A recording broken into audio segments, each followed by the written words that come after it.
Hello everyone. जैसा कि हमने पिछले वीडियो में ऋग वैदिक काल के बारे में जाना, अब हम उत्तर वैदिक काल के बारे में जानेंगे। उत्तर वैदिक काल 1000 से 600 ईसा पूर्व। उत्तर वैदिक काल के अध्ययन के लिए सबसे महत्वपूर्ण स्रोतों में यजुर्वेद, सामवेद, अथर्ववेद, ब्राह्मण ग्रंथ, उपनिषद एवं आरण्यक प्रमुख हैं। सामान्यतः लौह प्रौद्योगिकी युग की शुरुआत को उत्तर वैदिक काल से जोड़ा जाता है। इस काल के अध्ययन के लिए चित्रित धूसर मृदभांड एक महत्वपूर्ण साक्ष्य है। अब हम भौगोलिक विस्तार के बारे में जानेंगे। इस काल की सभ्यता का केंद्र पंजाब से बढ़कर कुरुक्षेत्र, जो कि दिल्ली और गंगा जमुना दोआब का उत्तरी भाग तक आ गया था। 600 ईसा पूर्व के आसपास उत्तर वैदिक काल के अंतिम दौर में आर्य लोग कौशल, विदेह एवं अंग राज्य से परिचित थे।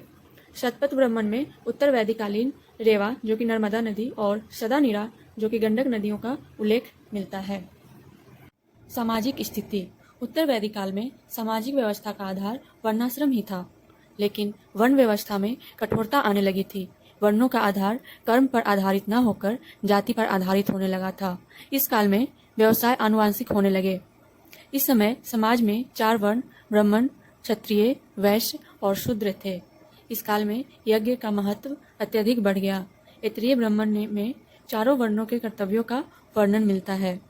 इस काल में स्त्रियों की दशा में गिरावट आई। ऐतरेय ब्राह्मण में पुत्री को कृपण कहा गया है। समाज पितृसत्तात्मक था। उत्तर वैदिक काल में गोत्र व्यवस्था स्थापित हुई। सर्वप्रथम जाबालोपनिषद में चारों आश्रमों ब्रह्मचर्य, गृहस्थ, वानप्रस्थ एवं संन्यास का विवरण मिलता है। राजनीतिक स्थिति। उत्तर वैदिक काल में राजतंत्रात्मक शासन व्यवस्था और सशक्त हुई। इस काल में राजा का पद वंशानुगत हो गया था। राजा का राज्याभिषेक राजस्व यज्ञ के द्वारा संपन्न होता था, जिसका विस्तृत वर्णन शतपथ ब्राह्मण में मिलता है। यजुर्वेद में राज्य के उच्च पदाधिकारियों को रत्नी कहा जाता था। राजा न्याय का सर्वोच्च अधिकारी होता था। बलि ऋग वैदिक काल में राजा को दिया जाने वाला स्वेच्छाकारी कर था, जो उत्तर वैदिक काल तक आते आते एक नियमित कर हो गया। इसकी मात्रा 1/16वां भाग होती थी। नोट में है, राजा की दैवीय उत्पत्ति का सिद्धांत सर्वप्रथम ऐतरेय ब्राह्मण में मिलता है। आर्थिक स्थिति। उत्तर वैदिक काल में कृषि प्रथम पेशा बन गया।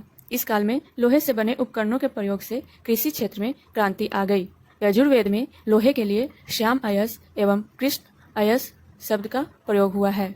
अतरंजी खेड़ा में पहली बार कृषि से संबंधित लौह उपकरण प्राप्त हुए हैं। उत्तर वैदिक काल में निष्क और शतमान मुद्रा की इकाइयाँ थी। स्वर्ण और लोहे के अतिरिक्त इस युग के लोग टीन, तांबा, चांदी और सीसा से भी परिचित हो चुके थे। धातु शिल्प उद्योग बन चुका था। इस युग में धातु गलाने का उद्योग बड़े पैमाने पर होता था। उत्तर वैदिक काल में वस्त्र निर्माण उद्योग एक प्रमुख उद्योग था। कपास का उल्लेख नहीं मिलता है।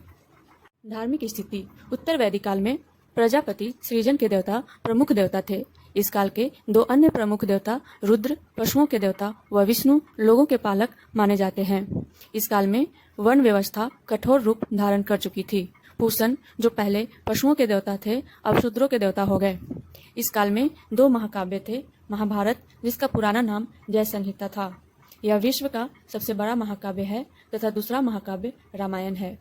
इस काल में मूर्ति पूजा के आरंभ होने का आभास मिलता है। उत्तर वैदिक काल में ही बहुदेववाद, वासुदेव संप्रदाय एवं षड दर्शनों सांख्य, योग, न्याय, वैशेषिक, मीमांसा और वेदांत का बीजारोपण हुआ। मीमांसा को पूर्व मीमांसा एवं वेदांत को उत्तर मीमांसा के नाम से भी जाना जाता है। मृत्यु की चर्चा सर्वप्रथम शतपथ ब्राह्मण तथा मोक्ष की चर्चा सर्वप्रथम उपनिषद में मिलती है। परीक्षित को मृत्यु लोक का देवता कहा गया है। प्रमुख दर्शन एवं उनके प्रवर्तक, ये एग्जाम के पॉइंट ऑफ व्यू से बहुत ही इम्पोर्टेंट है। तो आइए देखते हैं। दर्शन, एक तरफ दर्शन है, एक तरफ प्रवर्तक।